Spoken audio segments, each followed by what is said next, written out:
नी सा गा पानी पानी गा पा पद पद गा नी सा नी सा गा पानी पानी गा पा पद पद गा नी सा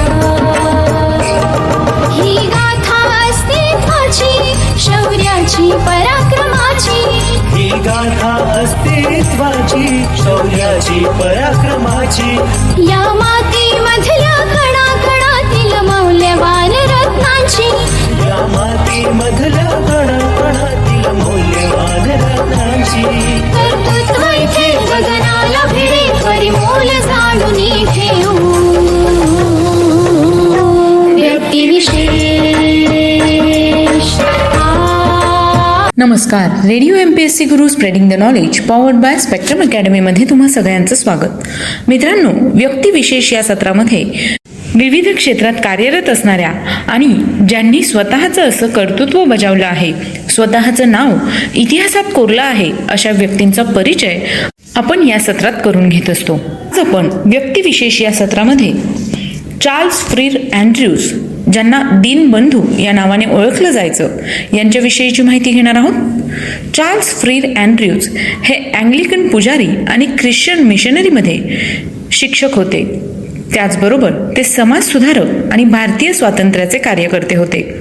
रवींद्रनाथ टागोर आणि महात्मा गांधी यांचे निकटचे मित्र म्हणून त्यांची ओळख आहे. भारतीय मुक्तीसंग्रामात त्यांचा सहभाग विशेष नोंदवला गेला. CF अँड्र्यूज यांना गांधीजी प्रेमळ ख्रिस्ताचा विश्वासू प्रेषित म्हणून ओळखायचे.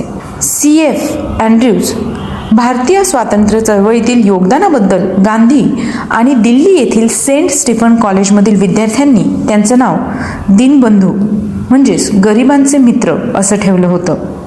चार्ल्स फ्रीर अँड्र्यूज यांचा जन्म 12 फेब्रुवारी 1871 साली Newcastle on Tyne, Northumberland, United Kingdom या ठिकाणी झाला. त्यांचे वडील ऑस्टपोलिक चर्च, बर्मिंगहॅम या ठिकाणी बिशप होते. CF अँड्र्यूज बर्मिंगहॅमच्या किंग एडवर्ड स्कूलमधील विद्यार्थी होते आणि त्यानंतर त्यांनी पेम्ब्रोक कॉलेज, केम्ब्रिज या ठिकाणी शिक्षण घेतले. 1896 मध्ये अँड्र्यूज चर्चमधील धर्मगुरूचे सहकारी झाले आणि दक्षिणेला पेम्ब्रोक कॉलेजचे मिशन त्यांनी हाती घेतले. एका वर्षानंतर त्यांना पुजारी बनवण्यात आले आणि ते केम्ब्रिजमधील वेस्ट कोस्ट हाऊस थिओलॉजिकल कॉलेजचे उपप्राचार्य बनले. अँड्र्यूज विद्यापीठापासून ख्रिश्चन सोशल युनियनमध्ये कार्यरत होते आणि गॉस्पेलशी बांधिलकी आणि न्यायप्रती वचनबद्धता यांच्यातील संबंध शोधण्यास त्यांना रस होता, ज्याद्वारे ते संपूर्ण ब्रिटिश साम्राज्यात विशेषतः भारतामध्ये न्यायासाठी संघर्ष करण्यासाठी आकर्षित झाले. 1904 मध्ये ते केम्ब्रिज मिशनमध्ये दिल्लीत सामील झाले आणि सेंट स्टीफन कॉलेजमध्ये तत्वज्ञान शिकवण्यासाठी या ठिकाणी आले, जिथे त्यांचे अनेक भारतीय सहकारी आणि विद्यार्थ्यांशी जवळीक वाढली. काही ब्रिटिश अधिकारी आणि नागरिकांकडून भारतीयांवर वर्णद्वेष आणि त्यासंबंधित वर्णद्वेषाने वागणूक दिल्यामुळे भारतीय राजकीय आकांक्षाचे समर्थन त्यांनी केले. 1906 मध्ये सिव्हिल अँड मिलिटरी गॅझेटमध्ये त्यांनी एक पत्र लिहून त्यांच्या भावना व्यक्त केल्या.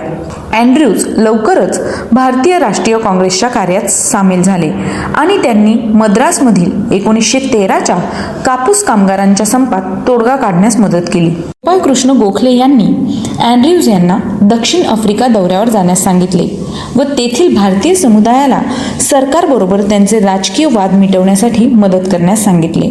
जानेवारी 1914 मध्ये ते दक्षिण आफ्रिकेहून परतल्यानंतर त्यांनी महात्मा गांधीजींची भेट घेतली. नागरी स्वातंत्र्याचे उल्लंघन करणारे, जातीय भेदभाव आणि पोलिसांच्या कायद्याच्या विरोधात भारतीय समुदायाच्या प्रयत्नांचे नेतृत्व करणारे गांधीजी, याचबरोबर गांधीजींच्या ख्रिश्चन मूल्यांचे ज्ञान आणि त्यांच्या अहिंसा या संकल्पनेच्या प्रेमामुळे अँड्र्यूज यापासून प्रभावित झाले. जनरल जॅन स्मॅटशी झालेल्या चर्चेत अँड्र्यूज गांधीजींचे सहाय्यक म्हणून काम करीत होते आणि त्यांच्या सुसंवादातील काही बारीक-सारीक माहिती देण्यास ते जबाबदार होते. काँग्रेसच्या अनेक नेत्यांनी आणि सेंट स्टीफन कॉलेजचे प्राचार्य सुशील कुमार रुद्र यांच्या सल्ल्यानंतर अँड्र्यूज यांनी 1915 मध्ये गांधीजींना त्यांच्यासोबत भारतात येण्यास उद्युक्त केले. अँड्र्यूज 1925 आणि 1927 मध्ये अखिल भारतीय व्यापार संघाचे अध्यक्ष म्हणून निवडले गेले. अँड्र्यूज यांनी ख्रिश्चन आणि हिंदू यांच्यात संवाद विकसित केला. कवी आणि तत्वज्ञानी रवींद्रनाथ टागोर यांच्याशी संभाषणात त्यांनी शांतिनिकेतनमध्ये बराच वेळ घालवला. आउटगोइट्सच्या अस्पृश्यतेवर बंदी घालण्याच्या आंदोलनासही त्यांनी पाठिंबा दर्शविला. 1919 मध्ये ते वैकोम सत्याग्रहात सामील झाले.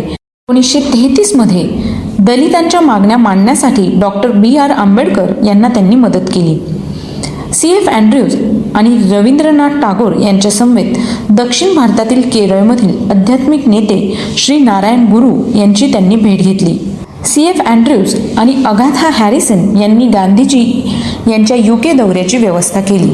दुसऱ्या गोलमेज परिषदेत त्यांनी गांधीजींना भारतीय स्वायत्तता आणि एकाकडून दुसऱ्याकडे सोपवण्याची कृती या बाबतीत ब्रिटिश सरकारसोबत वाटाघाटी करण्यासाठी मदत केली. 1935 पासून अँड्र्यूज यांनी ब्रिटनमध्ये अधिक काळ घालवायला सुरुवात केली आणि संपूर्ण देशातील तरुणांना ख्रिस्ताच्या कट्टरतेच्या शिष्याच्या आव्हानाविषयी शिकवले. गांधी यांनी अँड्र्यूज यांचे प्रेमळ टोपणनाव ख्रिस्ताचे विश्वासू प्रेषित असे ठेवले होते. गांधींचे सर्वात निकटचे मित्र म्हणून ते सर्वत्र परिचित होते. गांधी यांना त्यांच्या पहिल्या नावाने मोहन या नावाने संबोधणारे बहुतेक एकमेव प्रमुख व्यक्ती होते. C.F. अँड्र्यूज यांचं 5 एप्रिल 1940 रोजी कलकत्ता भेटीदरम्यान निधन झालं आणि कलकत्त्याच्या लोअर सर्क्युलर रोड स्मशानभूमीच्या ख्रिश्चन दफनभूमीत त्यांचं दफन करण्यात आलं. C.F. अँड्र्यूज यांच्या नावाने कलकत्ता विद्यापीठाचे 2 स्नातक महाविद्यालये, त्याचबरोबर दीनबंधू अँड्र्यूज महाविद्यालय आणि दीनबंधू संस्था आणि दक्षिण कोलकातामधील सलीमपूर भागातील एक हायस्कूल त्यांच्या नावाचे स्मरण करून देतात. पूर्वीच्या पाकिस्तान, सध्याच्या बांगलादेशमधील विस्थापित लोकांच्या मोठ्या संख्येने मुलांना उच्च शिक्षण पोहोचविण्याच्या उद्देशाने दीनबंधू अँड्र्यूज महाविद्यालयाची स्थापना केली गेली. दक्षिण भारतातही त्यांच्या नावाने दीनबंधू नावाचे रुग्णालय आहे. 1971 साली भारताने अँड्र्यूजच्या जन्मशताब्दीनिमित्त स्मारक टपाल तिकीट जारी केले होते. तर मित्रांनो, आजच्या व्यक्तिविशेष या सत्रात C.F. अँड्र्यूज ज्यांचं टोपणनाव दीनबंधू होतं यांच्याविषयीची माहिती आपण ऐकली. तुम्हाला ही माहिती कशी वाटली याविषयीचा फीडबॅक तुम्ही आम्हाला देऊ शकता. त्यासाठीच आमचा व्हॉट्सअप क्रमांक आहे 8698 म्हणजेच 8698869880. ऐकत रहा radio MPSC Guru, spreading the knowledge, powered by spectrum academy.